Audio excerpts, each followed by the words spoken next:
Israel ini adalah salah satu yang namanya sering disinggung, bahkan sebanyak 42 kali di dalam Al-Quran sebagai Bani Israel. Jadi Israel atau Bani Israel adalah sama.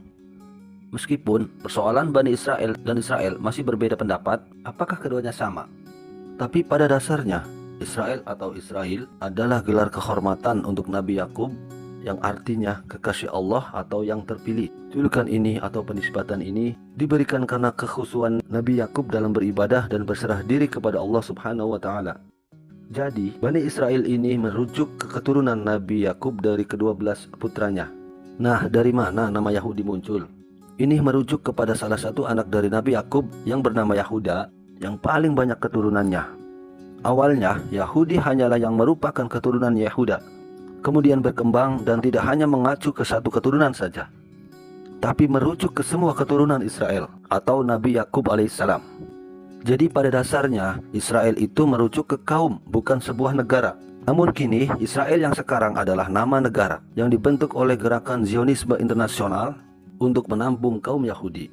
Nah, sekarang bagaimana Al-Quranul Karim menjelaskan tentang Bani Israel ini?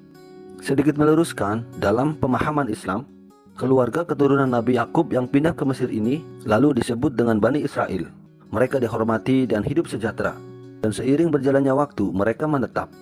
Tapi setelah sekian generasi, Bani Israel yang awalnya dihormati kemudian jadi bangsa yang terhinakan di zaman Fir'aun. Dari sinilah Nabi Musa yang juga keturunan Nabi Yakub muncul untuk Bani Israel. Makanya dalam Al-Quran surah Al-Maidah ayat 21 disebutkan, "Hai kaumku, masuklah ke tanah suci Palestina yang telah ditentukan Allah bagimu, dan janganlah kamu lari ke belakang karena takut kepada musuh, maka kamu menjadi orang-orang yang merugi." Ayat ini menjelaskan tentang perbincangan Nabi Musa alaihissalam dan pengikutnya tentang tanah Palestina. Nabi Musa alaihissalam meminta pengikutnya untuk menuju tanah Palestina, karena di tanah itu bisa mensucikan dari kemusyrikan, dan banyak nabi yang diutus di tanah itu. Tanah yang telah ditentukan Allah bagi manusia yang beriman.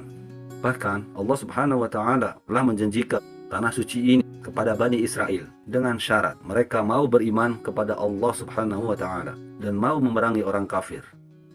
Tapi pada ayat selanjutnya menyebutkan bahwa Bani Israel tidak serta-merta menuruti perintah Nabi Musa alaihissalam untuk memasuki tanah Palestina. Sebaliknya, Bani Israel menolak dan ingkar terhadap perintah Allah Subhanahu wa taala untuk memasukinya karena takut pada para penjahat perkasa yang tengah menduduki tanah itu. Pada akhirnya bertolaklah rombongan Bani Israel di bawah pimpinan Nabi Musa alaihissalam. Kemudian Allah Subhanahu wa taala memberikan pertolongan langsung kepada Nabi Musa alaihissalam dan Bani Israel dari kejaran-kejaran kaumnya Fir'aun. Dan itu semua telah disebutkan dalam Al-Quran surah Al-A'raf ayat 137.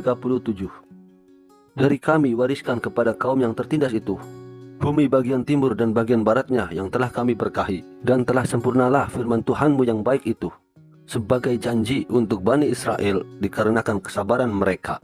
Dan kami hancurkan apa yang telah dibuat Fir'aun dan kaumnya, dan apa yang telah mereka bangun. Dalam ayat ini dijelaskan nikmat Allah Subhanahu wa taala yang terbesar kepada Bani Israel setelah ditindas dan diperbudak oleh Fir'aun dan kaumnya.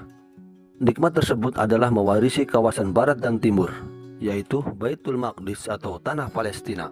Dengan demikian, janji Allah Subhanahu wa taala terhadap Bani Israel telah terlaksana dengan sempurna. Kenikmatan ini merupakan imbalan dari kesabaran mereka mengikuti ajaran Nabi Musa alaihissalam dan agama Allah Subhanahu wa taala yang benar. Sebaliknya, Allah memberikan ganjaran yang setimpal kepada Fir'aun dan kaumnya, berupa kebinasaan mereka dan semua apa yang pernah dibangun oleh Fir'aun sebagai lambang kesombongannya. Dalam Al-Quran disebutkan, Allah Subhanahu wa taala sudah memberikan banyak nikmat kepada Bani Israel.